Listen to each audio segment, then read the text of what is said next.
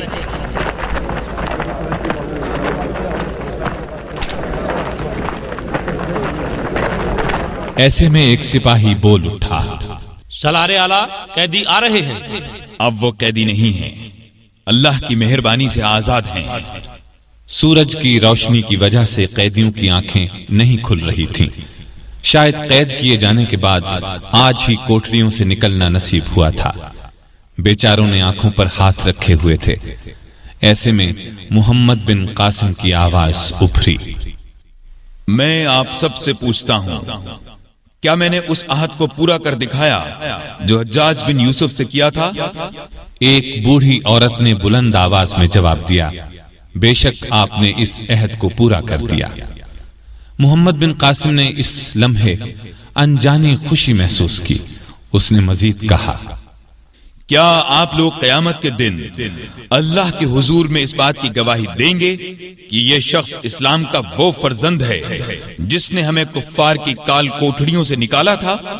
وہ یک زبان ہو کر پکارے، ہاں، ہم گواہی دیں گے. محمد بن قاسم نے فوراً کہا، اے اللہ، تیرا شکر ہے. ایسے میں ایک عورت آگے بڑھی. وفور جذبات سے مغلوب ہو کر اس نے کہا، بیٹے، مجھے اجازت دو، میں تمہاری پیشانی چوم لوں. بنو ثقیف کی مائیں پھر ایسا بیٹا نہیں جنیں گی. محمد بن قاسم نے اپنی پیشانی اس کے لیے جھکا دی اور بولا، آ جاؤ اماں، پیشانی حاضر ہے. اب محمد بن قاسم نے کہا، ان لوگوں کو کشتیوں میں سوار کر کے عرب روانہ کر دو. یہ لوگ اگر قید نہ کیے جاتے تو شاید میں یہاں نہ آتا. لیکن اب میرا کام یہیں ختم نہیں ہو جاتا. میں اس کفرستان کے چپے چپے پر اسلام کا نور پھیلاؤں گا. تمہاری قید نے اسلام کے لیے راستے کھول دیے ہیں. اس ملک کی تاریخ میں جب یہاں اسلام کی آمد کا ذکر آئے گا تو اسلام سے پہلے تمہارا ذکر ہوگا. تم نے قید کی جو اذیتیں برداشت کی، اللہ تمہیں ان کا اجر دے گا. میرے لیے دعا کرتے رہنا، میں جو عزم لے کر آیا ہوں اس کو پورا کر سکوں. سب نے ایک زبان ہو کر کہا، اللہ آپ کو کامیابیاں عطا کرے، آمین. ادھر راجہ داہر بے چینی سے ٹہل رہا تھا. ٹہلتے ٹہلتے رک گیا. اس نے زوردار آواز میں تالی بجائی. فوراً ایک دربان اندر داخل ہوا. اس کے سامنے پوری طرح جھکا اور بولا، کیا حکم ہے مہاراج؟ راجہ داہر نے اسے کھا جانے والی نظروں سے گھورا، پھر چیخا، ہمارے بیٹے جے سینا کو بلاؤ۔ دربان پھر جھک کر بولا، جو حکم سرکار۔ اسی وقت ایک نوجوان اندر داخل ہوا اور کورنش بجا لا کر بولا، جے سینا حاضر ہے مہاراج۔ راجہ فوراً اس کی طرف بڑھا۔ میرے بیٹے، کیا تم جانتے ہو خطرہ ہمارے سر پر منڈلا رہا ہے؟ جے سینا سینے پر ہاتھ رکھ کر تھوڑا سا جھکا اور بولا، اچھی طرح جانتا ہوں، حکم کا منتظر ہوں۔ میں تو خود دیبل پر حملہ کرنے کے لیے بے چین ہوں۔ راجہ نے یہ سن کر برا سا منہ بنایا اور بولا، جوان اور بوڑھے میں یہی فرق ہے، جوان آدمی کر کے سوچتا ہے، بوڑھا سوچ کر کرتا ہے۔ جے سینا یہ سن کر طنزیہ انداز میں مسکرایا۔ کیا آپ کو معلوم نہیں عرب فوج کا سپہ سالار مجھ سے بھی کم عمر ہے؟ آپ مجھے اس لیے کم عقل خیال نہ کریں کہ میں جوان ہوں۔ راجہ داہر نے یہ سن کر منہ بنایا، پھر فوراً مسکرا کر بولا، اچھا خیر، غور سے سنو۔ اب یہ جنگ دو ملکوں یا دو بادشاہوں کی جنگ نہیں رہ گئی۔ مسلمانوں نے دیبل کا جھنڈا گرا کر ہمارے دیوتاؤں کو جھوٹا ثابت کر دیا ہے، لیکن اب ہمیں یہ ثابت کرنا ہے کہ دیوتاؤں کی توہین کرنے والا ان کے قہر سے بچ نہیں سکتا۔ ہم نے اسلام کے راستے میں بند نہ باندھا، یہ سیاہ دھبا ہمارے خاندان کے چہرے پر لگا رہے گا کہ اس خاندان نے ہندوستان میں اسلام کو راستہ دیا تھا۔ ارمن بھیلا اور دیبل کا ہاتھ سے نکل جانا جنگی نقطہ نگاہ سے ہمارے لیے خطرناک ہے۔ اس طرح دشمن کو دو اڈے مل گئے۔ دیبل یوں بھی بندرگاہ ہے، اس راستے سے دشمن کو ہر قسم کی مدد مل سکتی ہے۔ اس سے بھی زیادہ پریشانی کی بات یہ ہے کہ نیرون کے حاکم نے مسلمانوں کے ساتھ عہد کر لیا ہے کہ وہ اس کے خلاف ہتھیار نہیں اٹھائیں گے اور وہ ہماری مدد نہیں کرے گا۔ نیرون کا حاکم اگرچہ بدھ مت ہے، پھر بھی وہ اب ہماری مدد نہیں کرے گا۔ یہ سن کر جے سینا نے فوراً کہا، آپ حکم دیں تو میں اسے اغوا کر لوں، اس طرح نیرون کی فوج ہمارا ساتھ دے گی۔ راجہ داہر نے انکار میں سر ہلایا اور بولا، ایسا نہ کرنا، میں اسے کسی بہانے بلواؤں گا۔ دوسری طرف میں محمد بن قاسم کو خط لکھتا ہوں، اس طرح ہمیں تیاری کا کچھ وقت مل جائے گا۔ تم اپنے دستے برہمن آباد لے جاؤ، تمہیں دریا عبور کرنا ہوگا، لیکن ایسا کرنا اس لیے ضروری ہے کہ اس طرح محمد بن قاسم تم پر عقب سے حملہ نہیں کر سکے گا۔ دریا تمہاری پشت پر ہوگا۔ باقی رہ گیا نیرون کا حاکم سندر شمنی۔ نیرون کی فوج کے حاکم کو میری طرف سے کہہ دینا اس پر نظر رکھے، پھر جیسی صورتحال ہوگی کیا جائے گا۔ جے سینا نے اٹھتے ہوئے کہا، بہت بہتر، اٹھتا ہوں، محمد بن قاسم کا نام و نشان مٹا کر لوٹوں گا۔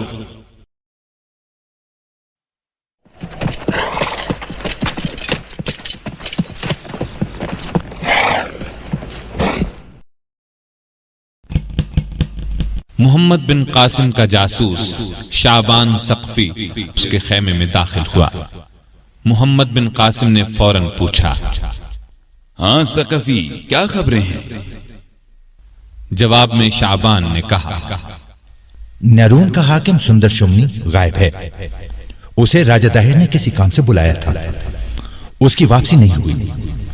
حالانکہ اسے معلوم ہے ہم نیرون کے قریب پہنچنے والے ہیں اور شہر کے دروازے پر اسے ہمارا استقبال کرنا ہے، لہذا صاف ظاہر ہے یہ راجہ کی چال ہے۔ اس نے اس کو وہاں روک لیا ہے اور نیرون کی فوج کے حاکم کو تبدیل کر دیا ہے۔ اب شہر کے دروازے ہمیں بند ملیں گے۔ ایسے میں دربان کی بلند آواز سنائی دی، سالار اعلیٰ، اس طرف سے کچھ گھڑ سوار چلے آ رہے ہیں۔ اوہو، یہ تو نیرون کا حاکم سندر شمنی لگتا ہے، محافظ دستہ بھی ساتھ ہے۔ محمد بن قاسم اور شعبان خیمے سے باہر آ گئے۔ اتنے میں سندر شمنی نزدیک آ گیا۔ محمد بن قاسم نے حیران ہو کر کہا، ہماری ملاقات تو نیرون کے دروازے پر طے تھی۔ سندر شمنی نے جواب میں کہا، یہ راجہ داہر کی چال تھی، میں بڑی مشکل سے جان بچا کر نکلنے میں کامیاب ہوا ہوں۔ اب نیرون کے دروازے آپ کو کھلے ملیں گے، لیکن یہ بھی سن لیں، آپ کے راستے میں اب راجہ داہر کا جنگجو بیٹا جے سینا آ رہا ہے۔ محمد بن قاسم نے یہ سن کر کہا، کوئی پرواہ نہیں، ان لوگوں کو اپنی طاقت پر گھمنڈ ہے، ساز و سامان پر بھروسہ ہے، تو ہمارا بھروسہ اپنے اللہ پر ہے۔ جے سینا سے بھی مقابلہ ہوگا، لیکن اس سے پہلے ہمیں سیوستان کا شہر فتح کرنا پڑے گا، اس لیے کہ راستے میں پہلے وہ آتا ہے، انشاءاللہ ہم اس کو بھی فتح کر لیں گے۔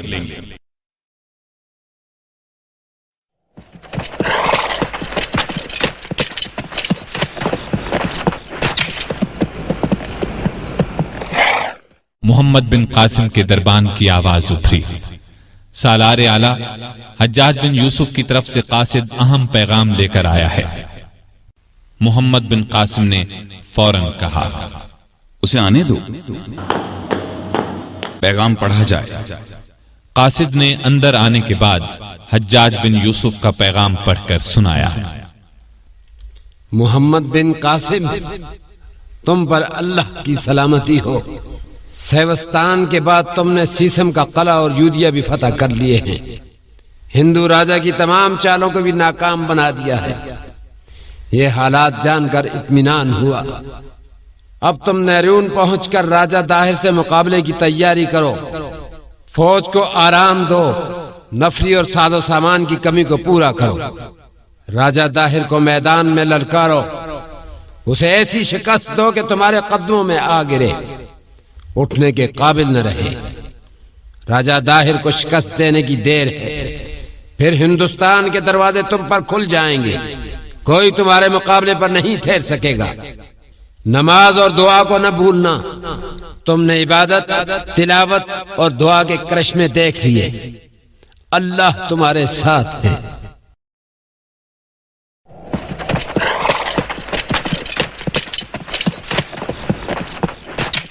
شعبان سقفی محمد بن قاسم کے خیمے میں داخل ہوا اور بولا، سالار اعلیٰ، ایک بری خبر سننے کے لیے تیار ہو جائیے۔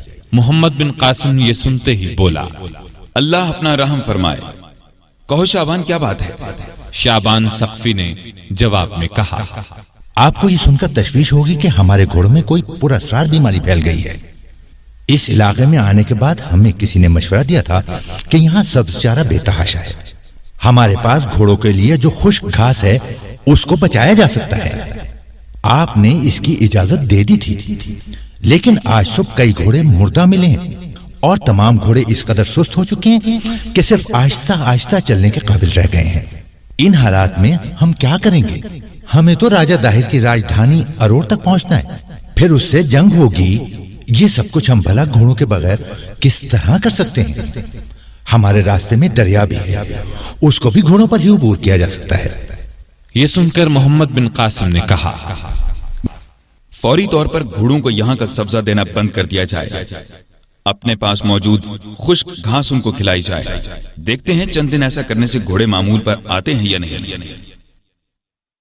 ادھر راجہ داہر کے دربان نے بلند آواز میں کہا، مہاراج حارث علافی آئے ہیں۔ اندر سے راجہ داہر نے کہا، جلدی بھیجو، میں انہی کا انتظار کر رہا ہوں، باقی مشیر تو پہلے ہی یہاں موجود ہیں۔ حارث علافی نے اندر داخل ہوتے ہوئے کہا، میں حاضر ہوں مہاراج۔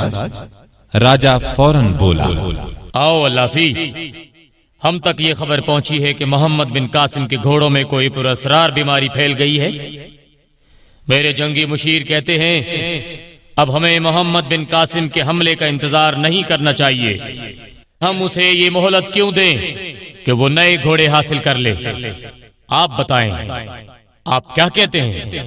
یہ سن کر حارث علافی نے ٹھہری ہوئی آواز میں کہا، آپ کی فوج کے تمام ذمہ دار لوگ حملہ کرنے پر تلے ہوئے ہیں۔ ان حالات میں جو بھی مشورہ دوں گا آپ کو پسند نہیں آئے گا۔ راجہ داہر نے یہ سن کر منہ بنایا اور بولا، آپ اپنا مشورہ تو دیں۔ حارث نے جواب میں کہا، میں عرب ہوں، عربوں کے بارے میں جو میں جانتا ہوں آپ نہیں جانتے۔ راجہ داہر نے پریشان ہو کر کہا، کیا تم یہ کہنا چاہتے ہو کہ وہ گھوڑوں کے بغیر بھی لڑ سکیں گے؟ کیا عرب کی پیدل فوج ہمارے ہاتھیوں کے مقابلے میں ٹک سکے گی؟ حارث علافی نے فوراً کہا، بالکل وہ مقابلہ کریں گے۔ کیا آپ کو معلوم نہیں اسی ملک کے آتش پرستوں نے مسلمانوں کے خلاف اپنے ہاتھی پہاڑ کی طرح کھڑے کر دیے تھے؟ ان ہاتھیوں کے محوت بھی اسی ملک کے تھے۔ ان ہاتھیوں کی سونڈوں پر لوہے کے خول چڑھا دیے گئے تھے، باقی جسم کے گرد آہنی زنجیریں لٹک رہی تھی اور وہ قادسیہ کی لڑائی تھی۔ کیا آپ کو معلوم نہیں عرب کے مسلمانوں نے کس طرح میدان جنگ سے ان ہاتھیوں کو بھگا دیا تھا؟ پیدل سپاہیوں نے ان ہاتھیوں کی سونڈیں کاٹ دی تھی۔ اور مہاراج، عرب کے مسلمانوں کی تاریخ بتاتی ہے کہ شروع میں تو ان کے پاس گھوڑے ہوتے ہی نہیں تھے، پھر اس وقت کون سی جنگ انہوں نے ہاری ہے؟ آپ کو مشورہ دوں گا کہ مسلمانوں کو صرف اس وجہ سے کمزور نہ خیال کیا جائے کہ ان کے گھوڑے بیمار ہو گئے ہیں، اور یہ بھی نہ سمجھیں کہ ان کا سپہ سالار کم عمر ہے، نا تجربے کار ہے۔ کیا اس وقت تک اس کی کامیابیوں نے آپ کو حیرت میں نہیں ڈال دیا؟ میں آپ کو مشورہ دیتا ہوں، اروڑ سے باہر نکل کر اس کا مقابلہ کرنا ہی ہے تو اسے دریا عبور کر کے اس طرف آنے دیں۔ آپ کے حق میں یہی بہتر رہے گا، آگے آپ جانیں۔ یہ سن کر راجہ داہر نے کہا، ٹھیک ہے، میں تمہارے ہی مشورے پر عمل کروں گا۔ عرب فوج اس طرف آئے گی تو ان کے سامنے ہاتھیوں کا پہاڑ ہوگا اور پیچھے گہرا اور تیز دریا، یا وہ ہمارے ہاتھوں کٹ مریں گے یا پیچھے ہٹ کر ڈوب مریں گے۔ حارث علافی نے خوش ہو کر کہا، اللہ کا شکر ہے آپ نے میرا مشورہ مان لیا۔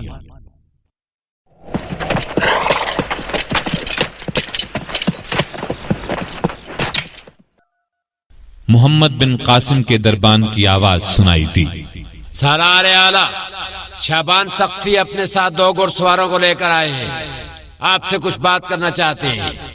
اندر سے محمد بن قاسم نے کہا، انہیں اندر بھیج دو۔ تینوں السلام علیکم کہہ کر اندر داخل ہوئے۔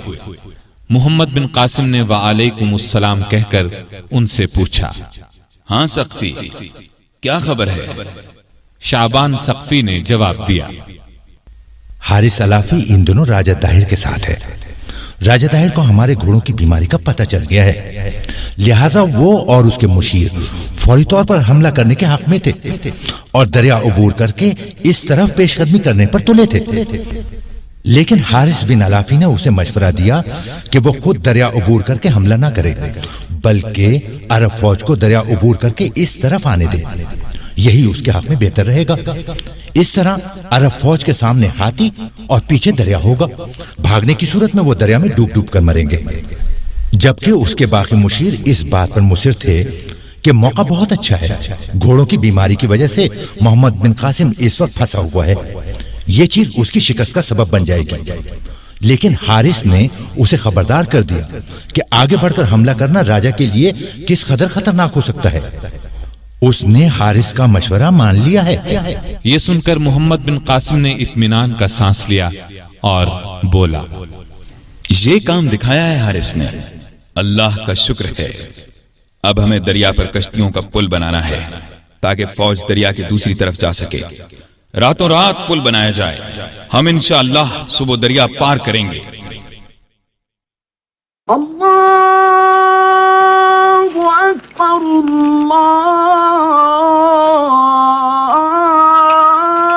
اللہ اکبر، اشہد ان لا الہ الا اللہ۔ نماز کے بعد محمد بن قاسم کی آواز سنائی دینے لگی، بہادرو، کشتیوں کے پل کے ذریعے دریا پار کر جاؤ. پہلے گھڑ سوار جائیں گے. آج شام تک یہ کام ہو جانا چاہیے.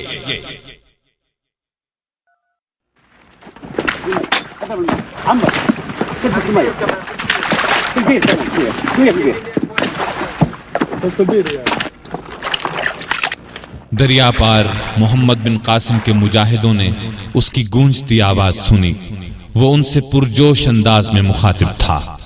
بہادروں، غازیوں، اسلام کے مت والو، دریا کے اس طرف معاملہ کچھ اور تھا، اس طرف کچھ اور ہے. اب تم راجہ داہر جیسے طاقتور دشمن کے سامنے آ گئے ہو.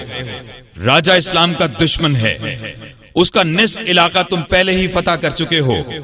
اس نے کہا تھا جب تم یہاں پہنچو گے تو تھکے ہوئے ہوگے. کیا تم تھکے ہوئے ہو؟ پوری فوج نے یک زبان ہو کر کہا نہیں، ہم تھکے ہوئے نہیں ہیں. محمد بن قاسم نے پھر کہا بہت خوب. اسلام کا یہ دشمن تمہارے مقابلے پر ہاتھیوں کی فوج لا رہا ہے. اس کا خیال ہے تمہاری پیش قدمی کو ہاتھیوں کے ذریعے روکا جا سکتا ہے، لیکن انشاءاللہ یہ روک نہیں سکے گا. یہ تمہارے جذبوں کے آگے ریت کی دیوار ثابت ہوں گے. موقع ملے تو ہاتھیوں کی سونڈیں کاٹ ڈالنا. برچھی کام میں لاؤ تو ہاتھیوں کی آنکھوں میں مارنا. تیر چلانے لگو تو ہاتھی پر بیٹھے فیل بان پر چلانا یا ہاتھی کے ہودے میں بیٹھے ہندوؤں پر چلانا. یاد رہے تمہارے پیچھے دریا ہے، لہذا پسپائی کا خیال تک دل سے نکال کر لڑنا. پوری فوج نے جذبات سے مغلوب ہو کر کہا ادھر راجہ داہر کا بیٹا جے سینا اندر داخل ہوا تو راجہ داہر نے کہا میرے بہادر بیٹے، دشمن آ پہنچا. وہ اس مقام پر آ گیا ہے جہاں میں اسے لانا چاہتا تھا.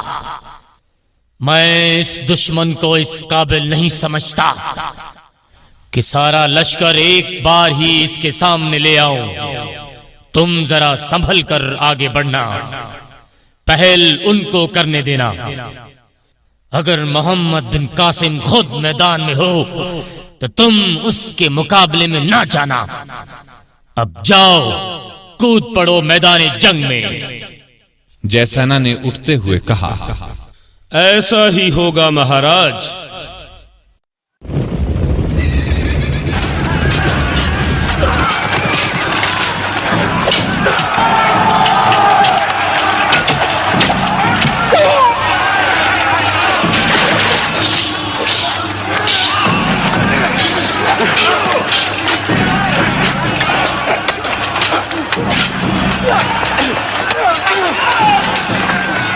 میدان میں ایک آواز گونجی میں محرز بن قیس ہوں. راجہ داہر کے بیٹے میں ہمت ہے تو میرے مقابلے میں آئے. ساتھیوں، کچل دو ان ہندوؤں کو. جے سینا میرے مقابلے میں نہیں آتا تو کیا ہے، میں خود آگے بڑھوں گا، اس کو تلاش کر کے قتل کروں گا.